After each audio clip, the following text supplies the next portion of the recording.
the 8 months after Scotland made it a crime to kill a beaver, 87 were shot. 1 in 5 of every beaver known to be alive in Tayside. Every killing legal, every licence signed by the agency that protects them.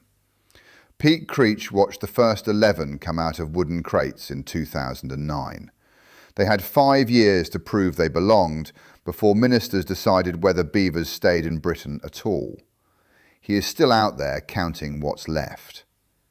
If you've been told rewilding is a good news story, this is the half that gets left out. I'm Ambrose Wild. Those 87 were not killed by poachers. They were shot on farmland by people holding government licences, signed by the same agency that had spent a decade arguing beavers belonged in Scotland. How that became routine starts on a wet morning in Argyll, with 3 wooden crates at the edge of a loch. Watch for one thing as we go. There is a pattern running underneath all of this that has nothing to do with beavers, and it turns up 3 times. I'll say what it is at the end. You will probably get there before I do. The animals in those crates had been through more process than most people who emigrate. 11 Eurasian beavers, trapped in Norway, held in quarantine in Devon for 6 months, health screened and tagged before one of them touched Scottish water. Reaching that morning had taken more than a decade of feasibility work, a rejected application and a licence from the Scottish Government.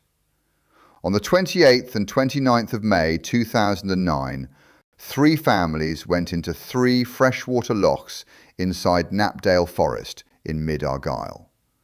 It was the first authorised reintroduction of a mammal anywhere in Britain, and Simon Jones, who managed the trial, was working to terms with nowhere to hide.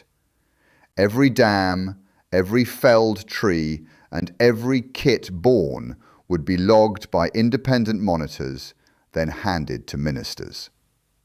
Pete Creech monitors that forest for the Heart of Argyll Wildlife Organisation. 15 years on, he can walk you to the exact water. Most of this story is visible from where he stands. The first thing the beavers did was ignore the plan. They had been put into Loch Coil Bar, 33 hectares of open water. Within months, one family walked away from it. They moved to a pond called the Dubh Loch, less than half a hectare, dark and shallow and closed in by oak and birch, and they dammed its outflow. A beaver dam is not really built, it is grown over time. They cut willow and birch at the waterline, drag the timber in, wedge it against whatever will hold, then pack the gaps with mud and stone scooped off the bottom with their forepaws. After that, they never stop. Every night they walk the length of it, find where it is leaking, and pack it again. Running water is the trigger. If a beaver can hear it moving, the beaver will go and close it. The water came up by more than a metre. It spread sideways into the woodland, drowned the roots of standing trees, and turned dry forest floor into shallow, flooded ground full of dead timber, which is the richest condition there is in British fresh water, and one a managed landscape almost never makes. The aerial photographs of the Dubh Loch tell it without commentary. In 2008, it is a small, dark pond in a wood. By 2015, it is a sheet of water pushing back into the trees. By 2018, it has turned into something the literature has a name for, a beaver meadow. Creech describes what he finds in there. Thrushes flipping over beaver-cut wood chips to get at the insects underneath. Early spring flies gathering on birch stumps that are bleeding sap. Herons and little grebes fishing pools that did not exist. Teal dabbling through dam material the beavers had added a few hours earlier. Surveyors from the British Dragonfly Society found hairy dragonflies and beautiful demoiselles working the small, sunlit clearings the beavers opened up by felling trees. The same surveyors noted that dragonfly numbers looked to be falling. At one loch, the animals had changed heavily, which is the sort of finding that goes missing when this story gets told. So 11 animals had 5 years to make the case for their entire species, and they made it. 9 years after the monitoring stopped, the state started shooting them. The case they made travelled on one number. In 2021, hydrologists at the University of Exeter published work on beaver dams at 4 British sites, built out of more than 1,000 separate storm events. Dam sequences reduced peak flows consistently, and in the largest storms they measured, flood flows fell by up to around 60%. 60%. That figure is why beavers stopped being a conservation project and became flood policy, quoted in council reports and parliamentary debates across Britain. Here is what does not get quoted alongside it. Those measurements came off small streams in southwest England, not Scottish river systems. And when the same group looked at how the effect scaled with the size of the storm, they were careful to state the limit. Above roughly the 97th percentile of rainfall, attenuation could not be confidently detected. The effect is real and measurable, right up to the storms that actually put water into people's fields. And there the data runs out. Hold on to that, because it comes back. It comes back because of what beavers do to farmland. Adrian Ivory farms in Perthshire. In evidence gathered for a Scottish Government report on beaver welfare, his losses from beaver-related crop flooding and the labour of dealing with it were put at around £4,000 a year and £50,000 in total. The same report records another Tayside grower losing £25,000 of vegetables when his land went under. The damage is not really the dams. Duncan McAllister of NFU Scotland has set out how it actually works. Beavers tunnel into the flood banks that hold a river off the fields. The bank goes hollow from the inside. Nothing looks wrong from the top of it. Then a storm surge arrives. The whole length gives way at once, and the water does not stop politely at the field margin. Around 15% of Scottish land is decent farming ground, and a much smaller share of that grows the crops that reach supermarket shelves without processing. That is exactly the ground beavers want, because it is flat and wet and sitting next to a river.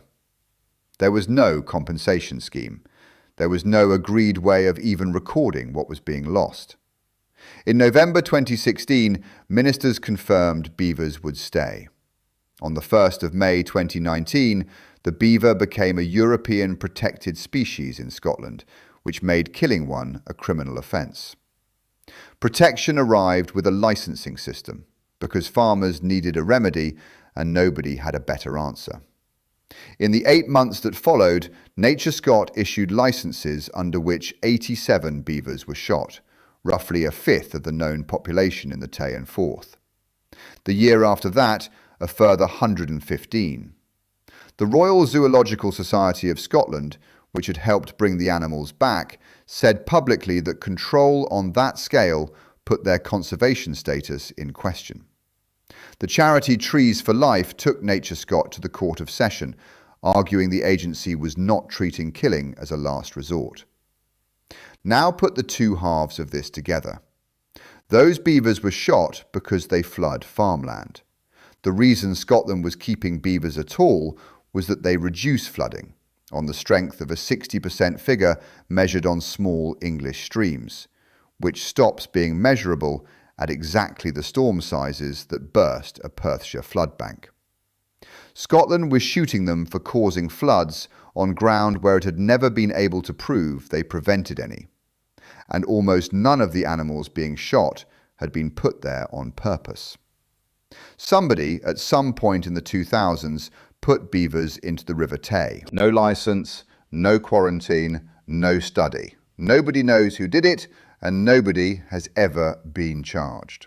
And for more than 13 years, those animals had no legal status of any kind, which meant anyone whose land they turned up on could deal with them however they wanted. The shooting did not begin in 2019. In 2019, it simply began being counted. They were not Norwegian. Genetic work traced them to Germany, most likely to the mixed founder stock of Bavaria, which means they came out of a private collection or an enclosure rather than a Scandinavian river. Somebody drove them east, opened a box, and walked away. By 2012, they were plainly established and breeding, and the Minister for Environment had a decision to make. Removing them would have been expensive, unpopular, and probably impossible. So the Scottish Government chose to tolerate them and to study them alongside the legal ones. The surveys since have measured what that produced. Around 400 beavers in the Tay catchment by 2018, close to 1,000 3 years after that, spreading into the Forth, into Fife, into the middle of Perth. Meanwhile, in Argyll, the licensed experiment was quietly failing. Across the whole trial, 16 beavers were released at Knapdale, and 14 kits were born there. By the time monitoring ended in May 2014, Simon Jones and his colleagues were looking at roughly 8 surviving reintroduced animals and perhaps 1 or 2 born in the wild. £1 million of landfill tax funding, 5 years of independent science, a decade of process before that, and the population was not secure. So in 2017, the partners went back in to reinforce it. The beavers they used were trapped in Tayside, out of the population nobody had permission to create, with NatureScot paying for the trapping. Sit with the arithmetic of those years. In the east, the state was signing licenses to shoot beavers in the Tay catchment. In the west, the state was paying to catch beavers in the Tay catchment, drive them across the country, and put them into its own flagship project, because that project could not survive on the animals it had imported legally from Norway. The beavers Pete Creech watches at Knapdale today are largely Bavarian. They are descended from whatever somebody let out of the back of a van 2 decades ago. And the genetics of that forest are now a Norwegian and Bavarian mix that exists nowhere else in Britain. Nobody planned that. It is what was left once everyone had finished reacting, which is the pattern, and you have probably had it for a while. Every decision in this story arrived after the thing it was deciding about had already happened. A minister agreed in 2012 to keep animals that were already there. Protection in 2019 covered animals that arrived illegally. The rescue in 2017 saved the legal project using the illegal one. Nobody was ever ahead of it. Scotland did not decide to bring beavers back. It kept catching up with people who had not waited, and with animals that were never going to. Pete Creech is still out there counting. The Dubh Loch is still spreading into the trees. If you want more of these, the ones where the official version turns out to be the smaller half of what actually happened, that's what this channel does. There are more coming. I'm Ambrose Wild.